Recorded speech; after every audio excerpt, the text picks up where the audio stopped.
olunaku lwajjo twalabye ensonga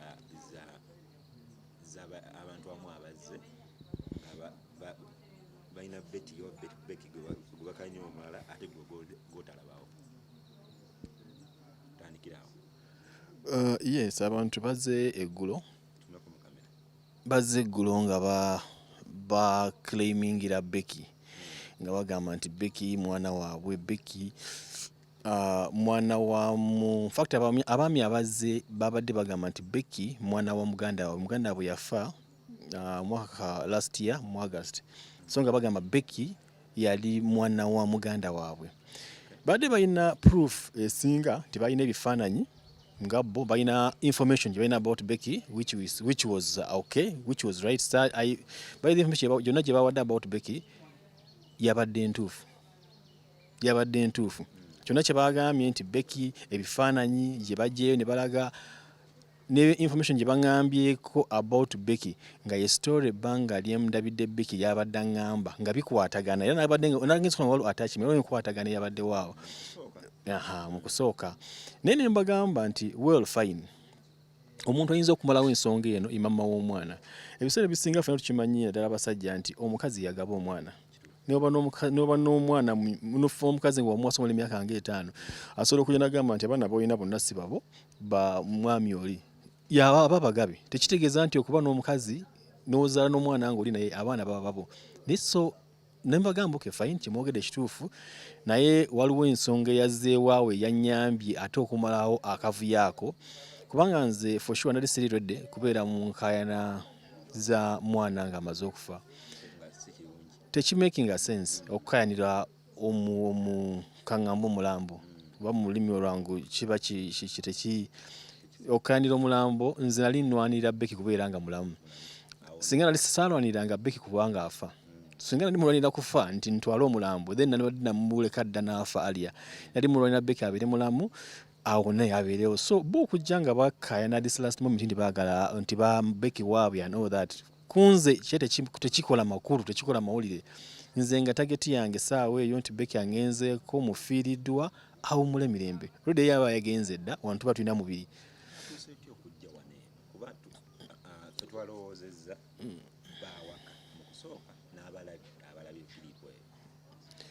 Abantu abo okujja badde bankubiddeko essimu ekiro we twasula ewaka eri entebe gye twali, ne baŋŋamba twalabye kakilipu ka Becky ku mawulire, twalabye Becky nga bamulaga nga tumulaba ku TikTok, ne tugamba ono ye Becky owaffe nga n'amannya geego tugenda okwefaananyiriza buli kimu nga byebyo nga bikwatagana ne Becky gutumanyi. So mu kunkubira amasimu ne bakwatagana ne yadde ndozesi before then ne bajja ewaka okuba nga banoonyereza bano batandikira awo. Naye bonna abantu abo group ezebbiri, maama wa Becky yandibadde jjajja Becky omukyala ne bannaaba taata ba Becky bonna baalabise on that real day lwe twaba tuli ewaka Becky lwe yafudde bwe twali tumuleese ewaka, bombi lwe baalabise. Naye ng'ate bonna bali tebavangayo nga mulwadde. Ebbanga lyamaze nga mulwadde, ebbanga lyamaze nga bantu bamutambuza ku mikutu, tewali n'omu yali avuddeyo. Naye bonna baavuddeyo olunaku lumu olwo nga bakalemingira Becky.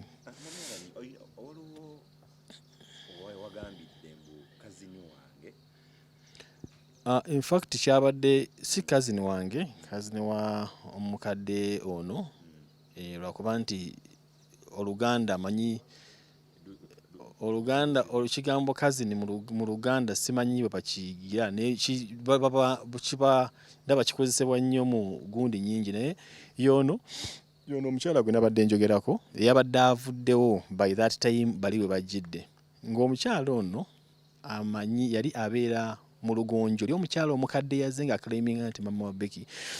gye yali abeera. Ono omukyala gye yabeera mu Lugonjo, era ng'ono omukyala yafuna ka clip nti omukyala ono bamanyi ku Becky, be bamu ku bamanyi ku Becky, era ng'agezaako ndowooza in fact waali asobola okunnyonnyola ye kiki agezaako information gyegezaako okupaasinga nga out eri omukyala oli omulaga nti waliyo omwana gwayita Becky, mumanyi mugende mulabe mulwadde oba agamba muwalawo oba whoever amumanyiiko agenda amulabe. Ne response yaabwe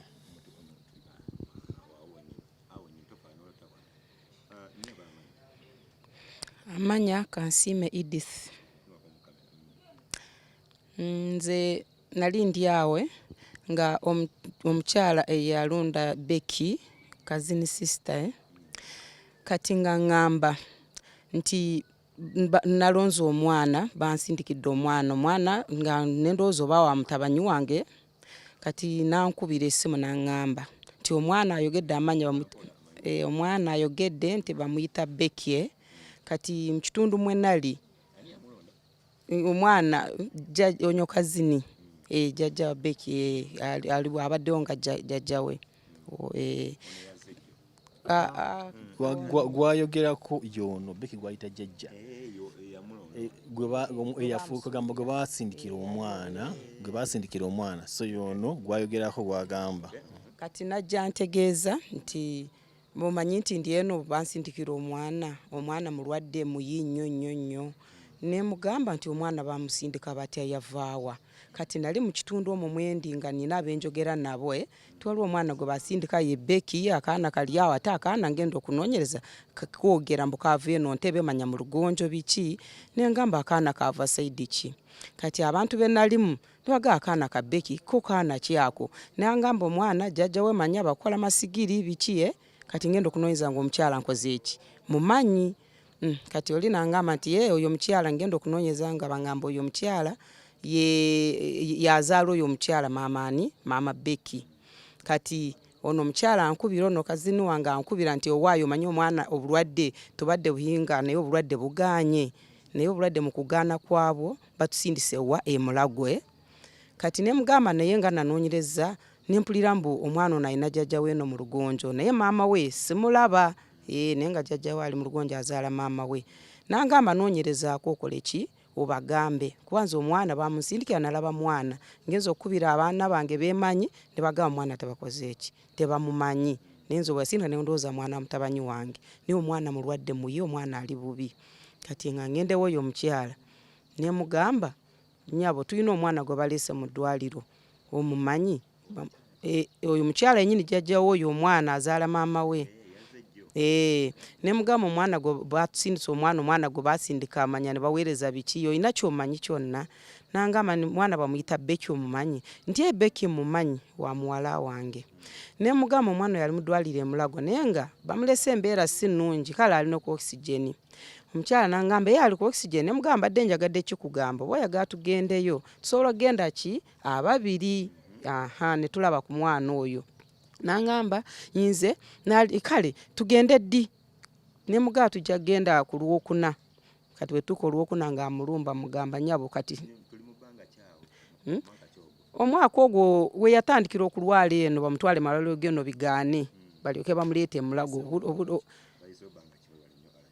nsuubira wayiseewo omwaka gumu n'ekintu kuba baali bakamufuna wayiseewo omwaka gumu n'ekintu ne mugamba tugende mu ddwaliro tugende tulabe ku mwana oyo nga kinnumiriza bambi bamanye omuntu waabwe noono naye asobola okufuna waki watandikira kati ng'omukyala ntuuka amugamba nyabo maze okwambala nno kuba namugamba nti munayi weetegeke ngenda omutuukako nyabo leero ndi bize manya biki ate manya tulina ekibiina nina gye ndaga ate ekibiina nze manya nkwata ssente ate biki ne mugamba kati ronda lunaku ki olulala kuba mbadde njaga tugenda aba babiri naga kati katulabe olw'Essande bwe lwatuuka ne mukubira essimu naye olowooza ngenda kusobola nina omugaga gwenjoleza engoye biki bwe bityo ate manya muki bwe mala okwoza engoye ate nja kuvaayo leeti kaakati nze ne muganga kati nze ngenda genda ki mu ddwaliro ndaba omwana kati nze bwe bituuse kankute kati omukyalo oyo nangamba kwata 15,000 oziba ntwalirire kituufu 15,000 yazimpa kati 15,000 nze nekola ki nenzireeta nenziwa ono kati omukyalo oyo ali atya konze gyali omwana embeera si nnungi kati nenfuba nnyo okumugamba nti naye waligenzeko mu ddwaliro eyo n'olaba ku mwana oyo kubanga waliwo embeera etali nnungi gye twetaaga okumanya kati omukyalo oyo nandaga nti andoojinga buli bwe mba musemberera afuba nnyo okulaba nga oba aneewogoma n'akwata ekkuba eddala nga tayagala muyingizeemu bino ebya Becky ng'alaba abyewala kati nowemusanga natuuka ekiseera nga bwe musanga tasobola kumbuza Becky ali atya kati olumu kyenva mugamba naye mpako ki kusibu mulago gyo n'omukubirirako okumanya wodi ki nawa wali kuba mulago nene kokijja kusumbwa limpadde namba ye yessimu nenkola ki nensobola okubanga njiwa bali basobola okukubirako kitegedde kubanga nabo basobola okwagala okukubirako nga jjajja w'omwana njibasindikire naye olowooza essimu yange njiyina essimu sigiina esimu eri nyina wenjitadde kuchaja ate si wano kumpi eri wala kumbe namba esimu nali nkoze eki njiyina yali yagimpa naye nga tamanyi nti yagimpa kati enva nkola ki njinyigako mukujinyiga nga agina no mwepuloni okitegeera ne mugamba yi ongambye toyina simu gitadde wala eri kuchaja ate kati yevuga si yo si ya namba si yo ate oyinere esimu yiyo anti kakati eno natadde mu line bichingo olaba yebuzabuza ninga namba yali yagimpa kitufu ya Airtel nga njiyina kati omukyala kuva ku olwo n'atandika okuneewala nowemba musanza afuba nnyo okwangu oba musanza agira nakkirira oba alaba ndi bwenti otegedde ambuza oli otya gyendi naye nga tasobola okumbuza nti Becky ali atya nagenda okulaba nga omuntu ono alabika ebya Becky si byakoze eki kuba yalibadde aŋŋamba nti bana omwana ali atya kati oba nagendayo ebyo teyabiŋŋamba kuva ku olwo taddanga nawaka kujja nti owaayo omwana ali biki oba nagenze nemulabako kuba wensula natuuka n'omulaga wensula okiwulidde naye teyaddayo wadde kunkokono nti obajja ntuuke nti owaayo ebyakomawa ye omwana ali ludda kati bino ebyogamba nti bamuleeta ne bamuzaawo nekasenyi kituufu singa yali ajja nambuuza nalungamye omwana bamuleeta wano okumpi naye bwe nalaba nga si byaliko ng'alinga alaba nti muwa obuzibwe kati gw'omuntu wa kika kyoyo nange nesalawo nemwesonyiwa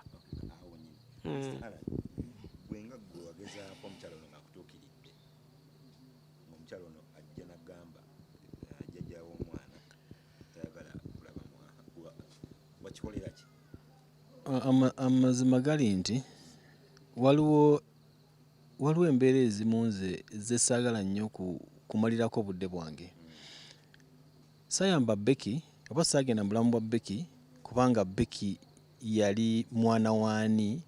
saagenda mulamu bwa Becky biseesinga nze ngamba oba yamba omuntu tomuyamba lwa ggwanga tomuyamba lwa kabira tomuyamba lwa kuba nti afaanana atya muyamba olwo kikyowulira munda nze saagenda eri Becky nga njagala muyamba lwakuba alina akakwate kwani oba lwakuba avaawo oba lwakuba kina yagenda mu bulamu bwa Becky olwa Becky ngeri yali afaananamu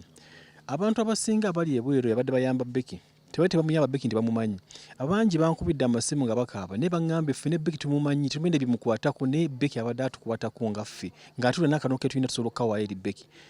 kati oba nga abantu badde basobola okukikola nange kye kintu kyenakola ki kyenagezaako okukola okumanya ono omukyala bambi yajegera ku jjajja wa Becky mu lugonjo nemubuuza wamugambako nemubuuza abantu abo bagamba nange bali abantu si be baliko eby'omwana Becky bo baabivaako baabita si be baliko naye lwakuba nti nali nkolera Fort obudde obuddange entebe bwali nga butono okudda ate okunoonyereza ebintu lumu nayagala n'okunoonyereza ku maama we munoonyereze gyali ngende munoonye mama Becky ddala aliwa naye nga ndaba obudde obwo n'akasente ke badde ngulamu eddagala ly'omwana ate naleka okunoonya omuntu eyakwata omwana n'amusuula kati bwe mufuna akole ki okay fine singa twanoonyereza nnyo ne tuva ku Becky ne tunoonyereza ku bazadde be ne tufuna mama we bandikoze ki kye bandikoze balina ekyenja kye bagenda okwongera ku bulamu bwa Becky oba okwonoona obwonoonyi embeera eyaliwo so kyali kizibu nnyo nze okonsentinga ku bantu abo however much bambi yayogera ku jjajja we naye nga nze nomugamba bw'oba gyali bagaye bajje balabe omwana waabwe bw'aba gyali bagaye bajje balabe ku mwana waabwe ali juzi naye badde njogera ne ngamba nti mama wa Becky alina essimu gye yankubirako okulumu ey'omuvubuka omu naŋŋamba gye balesebo gwe alani konze naŋŋamba bambi kubanga bayize bali tata Becky nange bambi tata Becky nze mama Becky konze sikumanyi sikulabangako sibina bwofaanana sawa zino okay kale mubadde ogamba kinanga nandiko okukaaba amaziga nze omwana oyo biki mwana yannemerera nesina kyamukolera omwana yannemerera biki konze feni yakuleme ne tewandi mutadde ku baasi n'omuweereza mu mbeera gye yalimu oli muzadde tewamutadde mwana ku baasi n'omuweereza gy'otamanyi nakumanya wa gy'agenda amazima omukyala yayogera nze nganze namugamba siina buyinza busalira musango sinze nsala emisango kyonna kye wakola simanyi mutima kigwa kivamu kyo omukyala yaŋŋamba nali mu mbeera nzibu siina buyambi siina mwana kyakumuliisa omwana yandwayira alwadde aweddeyo ne mugamba well fine naffe abazadde baffe bayitako mu mbeera ng'ezo ne tebaatusuulawo baatusigaza ne batukuza mu mbeera zonna ez'obugubi naye wakwata omwana omusa ku bbaasi n'omuweereza gy'otamanyi ne mugaji olw'omuweereza wali omanyiyo mbunedda konze wasinziira ku ky'omuweereza gy'omuweereza tomanyiyo mu mbeera gye yalimu n'omusa ku bbaasi mayiro esukka 2 wali omuweereza wa singa yafiira mu kkubo nanika okwekaaba ne mugawo ke fine nze naggulawo omusango ku poliisi ebbombe Fort Portal ne mbaga abapoliisi nti nfunye omwana right now gwendi ali mu kasode yange naye omwana oyo gwenfunye ali mu mbeera bweti bazadde be era buli kimu nakikola mu settlement gye nakola ku poliisi ebbombe Fort Portal nali ensonga lwaki nakola ekintu ekyo namanya at any time oyinza okuvaayo incidences nga zino zivaayo ssaawa zino naye nga mmanyi fine si claiming mwana nti wange nze muzaala nedda era kyonna kye nali nkola kutaasa bulamu bwa Becky n'embeera Becky gyalimu nga ngamba singa nna akakisa at least akasobola okubako olunaku olumu oba 2 ze nnyinza okwongera ku bulamu bwa Becky kanzongereko kuba namanya Becky embeera gyalimu naye nga bwe ngamba nti olina ky'osobola okwongera ku bulamu bw'omuntu ng'osobola omuwa omugaati n'aba nga asobola okulivinga for another day gumuwe abeerewo for another day tomanya ki mukama kyakola ki kyaba ategese so ekyo kinagezaako okukola naye nga jjajja ono ye receiving Becky ng'avudde nga bamusindise okuva mamuwe ku bbaasi mawe gyamusindikira e Kampala eyamu receiving jjajja ono ya receiving Becky kati banga lyemaze ne Becky mbadde ngezaako okwasaganya stories ezimu emu ku emu lwakuba nti nga bw'omanyi nti amawulire social media nabaki abantu boogera bingi bangi bagudde bankubidde amasimu bakoze biki boogedde naye ebiseera ebisinga nze sibawadde nnyo attention kubanga they can easily get something ne bakikyusa ne bakyogera ngeri gye baagaddemu okwogera n'okulaga n'okuba nti information ya Becky up to okutuuka bano abavudde nga baclaiminga mugiraba ezze contradicting bano baclaiminga waabwe bano bavuddeyo ono agamba jjajjaawo n'avuddeyo agamba ki which doesn't make any sense right now ng'omwana amaze okola ki ogalamira singa bajja alia solution to clearing alia kiba making a sense but right now it doesn't make sense omukyalo ya receiving omwana oyo ku bus ku link omukyala ono maama nze muyita maama kubanga mukyala nzaala tubadde tumuyita jjajja ne Becky muyita maama ate tumuyita jjajja ne Becky ya receiving Becky okuva ku bbaasi ya linki maama ono nga bwe nkugambye nti maama ono ne maama nzaala bali nga bwe ngambye nti nganda nti balinako olugaane maama nzaala so omukyala ono gwempita maama ya receiving Becky ku bbaasi ng'afunye essimu emukubirwa okusinziira ku ye agamba omuwala yamukubira essimu in fact ndowooza kayugwali kamama kayogere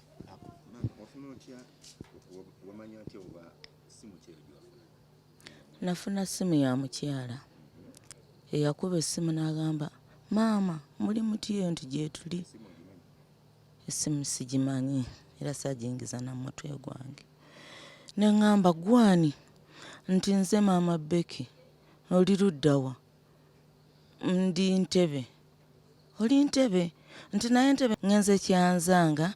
naye nkuweereza omwana wuuyo mutadde ku bbaasi nti omwana nga ajjawa simumanyira simulabanga kunze ne Becky mulabidde wano nga bamusudde bamuleese ku bbaasi nali sibalabangako ne ngamba kati omwana ajja yekka wumpadde oyo afaanana atya omwana yalwala alina obulwadde bwe yafuna wuuyo kamukusindikire nze nkooyo omwana ne ngamba omwana waani mwana wa mutabani wangaani nga tebazaalangako omwana tebambulirako nti bazaala omwana ate kati omwana waani nensirika nembivaako n'okukuba essimu nembiviirako ddala nagenza okulaba nga basindisa mwana wuuyo oyo omukyala ng'amuwadde kondokita bwe batuuka eyange ng'agiina naye mbutuufu singa tubadde tubuuliriza oyo omusajja oba mukazi eyaleeta omwana oyo yandibadde abannyonnyola omwana oyo nga bwe yali afaanana omwana ne mu bbaasi ne bagamba omwana ono omutuwadde tumutwalawo nga mulwadde naga mumutwale nti kondokita namugamba mpa ssente ezimutwala nasitula emitwalo 4 n'agimuwa bwe batuuka no Fort Portal ne bankubira nti wuuno tumuleese jangu eninya booda nengena n'enkima omwana yali mujjamu bwe nti omusajja n'akwata enkumi ezi 3 n'azimuwa n'agamba maama banaakuguliramu amata. Omusajja simumanyi, nsitula omwana ne muteeka ku booda ng'akonna omubiri gwonna guvunze n'omutwe n'amatu simumanyi. Nagamba kantwale omwana taata we bwalirabika kubange oba be bamuzaala nzaala abavubuka si nsonga nja kukuuma omwana naye nga sirabangako ki taata w'omwana ambuuza nti omwana wange gyali eyo yajja oba nze namuzaala. Nange nga bwe ndi omuzadde ne njijjayo omwana ne mbeera naye. Obudde bwali bukya nengamba nga kakooye sijja kukayira mazzi kankasiimule n'ekiwero nkatwale mu ddwaliro. Ensitula omwana ne mutwala Buhinga hospital. Omwana ne bamuggyako omusaayi ne bamuggyako ekikolondolwa ne baŋŋambi omwana nga mulwadde nga alwala nnyo enjala zino zonna zaabuukayo ne badokita babimanyi zonna mbaga omwana alwala TB. Omwana yonooneka amawuggwe galimu ebituli. Omwana alina siriimu simanyi. Naŋŋambi omukazi n'aweereza omwana omulwadde bw'ati. Omwana wange ne mugjayo ne muteeka mu kifuba ne mbeera nga mutwala mu ddwaliro nafuna eddagala TB myezi 6 n'amera amakerenda ne gaggwayo. Omwana ndi naye bw'atyo mugonvu ne batandika okumpa ebitaano. Mwezi gumu ndi Buhinga, myezi 2 ndi Buhinga. Bwe balaba nga balemeddwa tulina ne sisita gyali dokita abadde ajja n'amulaba n'akaaba n'amaziga gyali ne kaakati ne Dr. Drake nabajanjaba omwana nebagamba amutwale Mulago. Nengenda Mulago myezi 2 nga ndi mu okyuti ng'omwana alwadde omwana alwadde nenkubira n'oyo omukyala essimu nengamba bannange abasindika omwana eno obamanyi kubanga nga maze okumubuulira nti nafunye omwana oyo kati bwe nalaba nemereddwa nenkubira ono nengamba nga nina alani ono omuvubuka ono ayinza okunnyamba nemukuba nengamba bansuulidde omwana ano jangu omulabe nga bwafaanana. Ono bambi enkeera najja yasanga era omwana alubibi nemugamba bansindise Mulago n'ateekamu ssente mu ambulance n'agamba ngeri gye bakusindise Mulago tugende tuyinza okuzza embeera y'omwana ono ne tugende Mulago ne malayo amezi 2 nga ndi Mulago mu okyuti 2 nembeerayo nengamba mwana bwatyo bwafaanana nembeera naye ne bansiibula awo n'abeera ng'agenda atereera ne bansiibula nenkoma wano wanamalawo wiiki 2 nemuzza ku kitanda mwezi mulamba nga ndi Buhinga. Awo ekyavaawo nga balaba era tali bulungi ne banzizaayo Mulago era mu akyuti nemalayo mwezi gumu bwe ntyo kati Mulago nzizeyo emirundi eki ku bulwadde bw'oyo omwana nga siraba kanyego nti oba banankubirako essimu omwana yatuuka omwana ali atya byebyange siina bingi. Nakuba nga tekuli n'okutuusa kati sigiwulirangako. Essimu eyo gye yakubako yagimpaako era mukaddo nenjikubako naye nakuba ku ssimu eyo ngera teriiko nenjibako enfula esinga obungi nga teriiko olwo ekintu ekyadde fanne neggulu mama we kyeyogedde bwe yazze kulumba yagambye oyo muwala wange amasimu agakyusa leero aba n'essimu eno olwo n'aba n'essimu endala amasimu agakyusa essimu kizibu nnyo mukubiranga kweri. Naye kyasinze okunnyumira ekyabaddewo lwaki bano ababadde bakalemingira omwana tebazzeemu kujja nga bagamba mbu kiki omukadde yabagambye ekintu bagambye bo nti omuvubuka muganda waabwe yafumbirwa muwala we era abaana abo n'abazaala muganda abaana 2 omu ye Becky omulala baba yani abavubuka abazze abadde bagamba nti ba anko ba Becky bagambye muganda waabwe yafa last year mu August ne bagambye muganda waabwe yawasa mama wa Becky oba yali yafumbirwa yawasa namu wa Becky n'amuzaala mwana 2 omu ye Becky omulala simanyi yani mbwe era abaana abo yabazaalira mu maka ga muganda waabwe yali yafumbirwa which was right baba ine ebifaananyi era kituufu kyonna kyonna boogera kyali kituufu. Mama wa Becky yafumbirwa omuvubuka oyo n'aba naye n'azaala n'abaana babiri ng'alina omuvubuka oyo muganda waabwe. Naye ekintu ekimu nze lwaki navudde mu story eyo, maama w'omuwala alina ekigambo kyogenda agamba nti ye muwala wange yafumbirwa ki mutabani wammwe, yafumbira muganda wammwe, n'aba naye n'azaala n'abaana ng'ali naye bwe yali ajja mu maka gammwe yajja n'olubuto. Ekintu kyo byakyogedde bali beesise bo ne bagamba kiki, n'abagamba muwala wange yajja n'olubuto ng'ajja ewammwe, bayi ne beesika. Bwe beesise nange nasese ne mbagamba ndowooza tetukyalina wano nsonga, tewali wano keesi, temulina kimuno, emina kimwagalira mukyagala ogenda okukola DNA na buli kimu, era ne baŋŋambirawo fa tewali kye tubivuddemu n'ebya DNA na buli kimu tubimaze. Bw'abanga maama w'omuwala agambye nti omuwala yajja mu maka gaffe ng'alina olubuto, then tewali kyekola ki,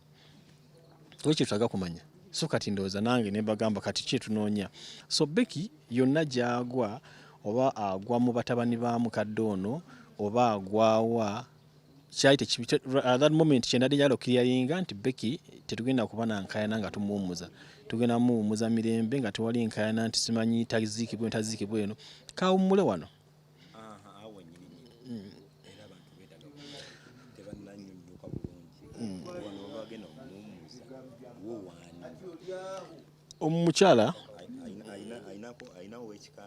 Omukyala nga bwakunnyonnyodde nti omwana ono abavubuka batabani be yababuuza muyina waliwo ayina omwana oba ayina omwana gwe yazaala anywhere,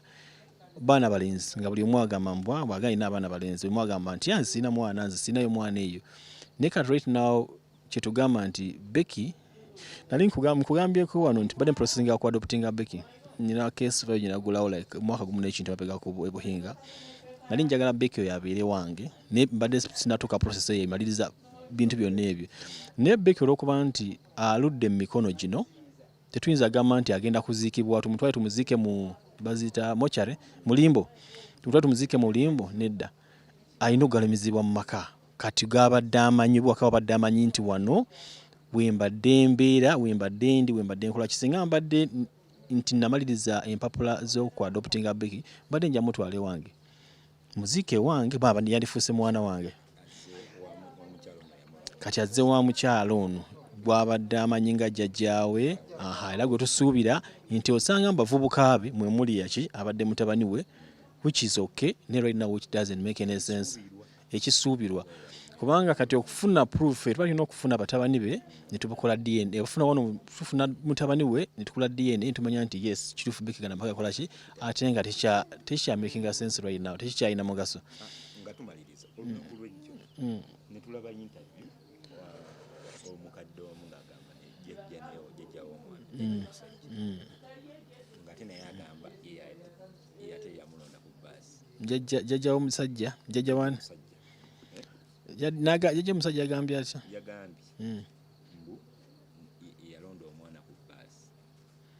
Jjajja omusajja ndowooza bamufunye bubi. Jjajja omusajja ye jjajja yekangamba era jjajja omusajja ye kati bw'aba yakoze settlement eyo yagikozesezza ina family we ng'agamba era jjajja omusajja oyo bambi yagikozesezza ng'agamba nti nga bw'ogamba nti ye y'omu bali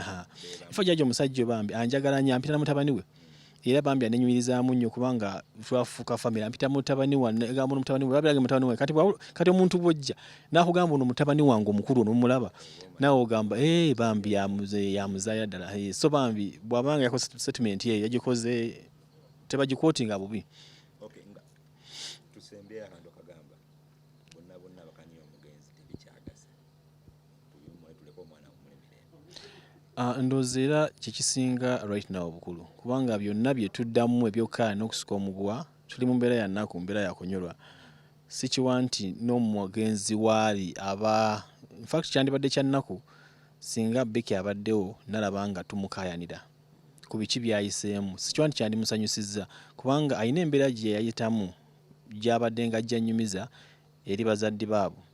gye sandiyagadde ate right now singa bavuddeyo nga bamukaayanira amazima gali nti Becky yatukira ogamba nti nno nsonyiye buli omu, nsonyi ne mama wange ne ba anko bange mbasonyi. Ayina ensonga lwaki yabyogera, ayina embeera Becky gye baamuyisaamu.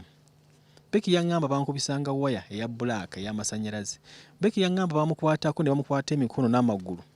Abantu abo ba anko be ne bamusa kaamulali mu maaso ne bamusa kaamulali n'enna ng'ate omubiri gwonna gwajjula amabwa ne bamusiga kaamulali.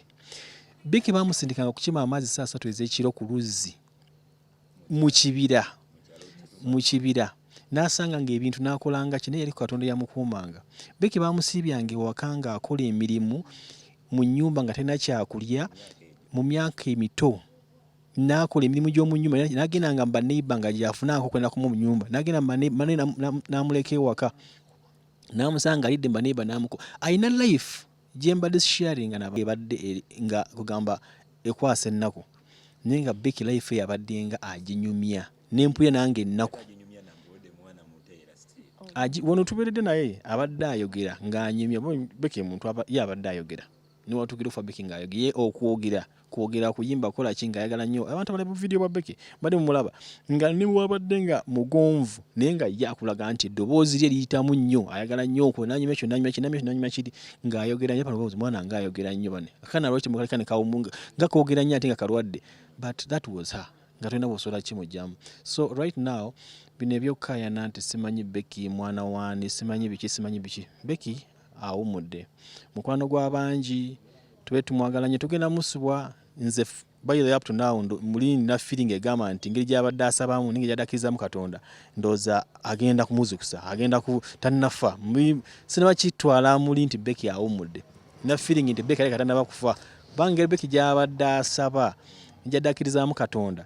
ng'akugamba sigenda kufa ne naawe ne oba omulaba ng'afa nagamba sigenda kufa naawe ogamba Becky togenda kufa olw'ensonga abadde akyogera ng'akijja munda nti nze daddi sigenda kufa ngenda kuba obujulizi nga tolina bw'ogamba nti Becky ogenda kufa okukkiriza kwabadde ng'ayina. So Becky abanga awummudde nga ddala Katonda bw'asazeewo mu kukkiriza kwe nze luno tuuka ne ngamba nti Katonda totuwuliza ssaala zaffe wuliriza ssaala z'omwana ono kubanga ssaala za Becky zaali too much touching and with the faith n'okusinga ffe abali bamusabira. So era okufa yatusabira essala Becky yasembayo okukola twali mu waadi era mukadde yali awo ng'ani ne Becky kuba twalinga tusaba nnyo ekironze ne Becky yatusabira n'abagamba mbasabidde daddi nkusabidde Mukama kuume mami jjajja nkusabidde Mukama kuume abawo omukisa akole kye nasabira abaana b'omu ddwaliro bonna ab'omu wodi n'abasabira naye ekigambo kinasemba okwiranga ngamba yaŋŋamba nze Yesu nyika mu musaayi gwo ekigambo kyeyogera naga daddi tumaze okusaba nti ye naye amazima gali nti mbadde nnyumiza mukadde ku makya leero nali saamugamba nti Becky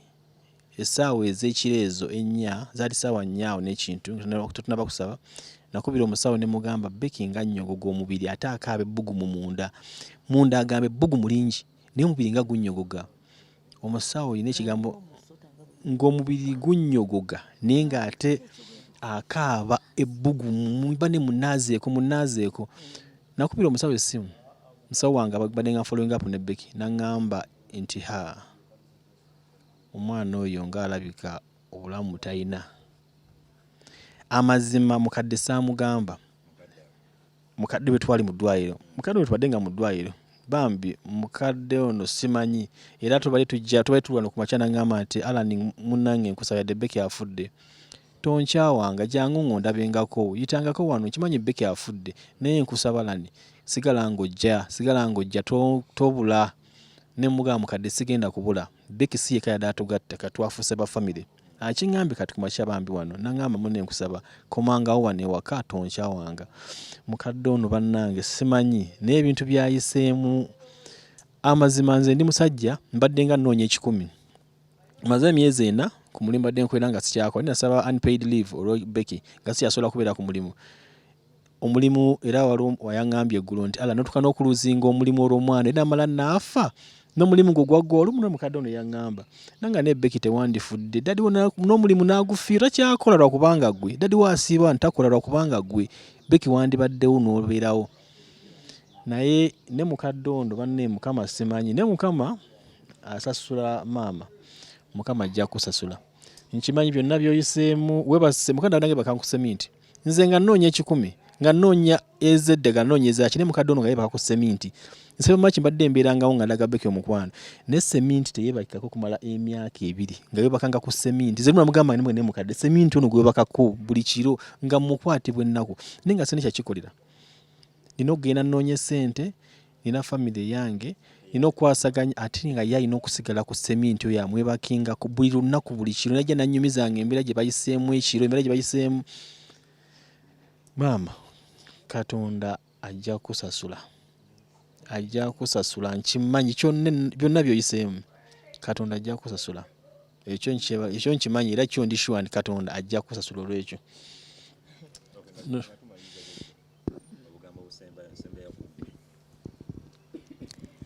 Nze bannange siina bingi byakwogera. Omwana wange afudde. Alani amulabiridde buli kimu kyonna buli kimu. Omwana kyabadde ayagala okulya Alani alina okkinoonya ate bw'aba kimutuusaako takirya saakala n'agula engege emitwalo 2 n'agula biki byonna n'obusanga biri awo bya Becky amata ga Becky mambe n'awozaawoza n'agira bw'ati amata gawole amuwe amugabire Becky nga tayagala naye Alani weebale okulabirira Becky era weebalira ddala omutima ogwo togujjangako kyammanyi nange bwe ngenda okulwala ojja kundabirira ojja kunziika tojja kundabirira nakubiranga akasimu Alani nziraamu nina kyennina Alani nyamba ndi bwenti ne bwenti Becky afudde agenze mukama amuwummuze mirembe abamwogerako bamuveeko nanga Becky amaze okugenda nze weegomye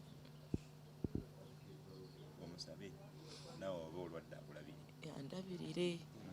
ndiba ndwadde ajje andabirire antwale mu ddwaliro kati nine wano nazimba wano ekintu sikimanyi maze nakyo ng'emyaka 6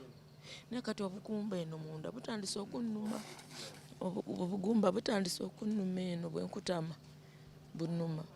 kati madde neebaka ku seminti omugongo siyinza saakana na kuyimirira mulaba ntambula siri bulungi mwadi gye mbaddemu tebakkirizamu yadde kakeeka tebakkiriza kuliiramu mmere Becky ne bw'aba ali bubi muleka awo nengende bweru n'entula ndye ku mmere oba nywe ku cyayi naye ng'ali bubi fuluma oliire ebweru toyingiza mukeeka toyingiza blanketi toyinza kunyweramu n'ekyayi naye nga neebaka awo ku seminti awo nga tewali kantu naaka kumala emyaka 2 naye Alani kabakuume takuwumisa amiina.